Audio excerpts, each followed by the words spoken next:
Need to replace your VW key fob battery? Here's how. First, locate the release button on your key fob. It's usually on the side or back.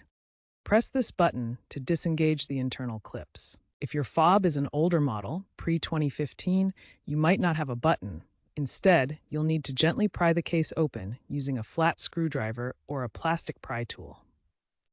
Once the clips are disengaged, carefully twist or pull the two halves of the fob apart. Avoid using excessive force to prevent damage to the plastic case or the internal circuit board. Remember, most VW fobs from 2015-2024 have this consistent two-piece design, making the process straightforward. Now that your key fob is open, remove the old CR2032 battery. Note the orientation with positive side up for correct replacement. Insert the new CR232 battery in the same orientation to avoid short-circuiting. Snap the two halves of the fob back together until they click securely. Finally, test the fob to ensure it's working correctly. A few tips. Use non-conductive tools to prevent electrostatic discharge, work in a dry environment to avoid corrosion, and consider using OEM batteries for optimal lifespan.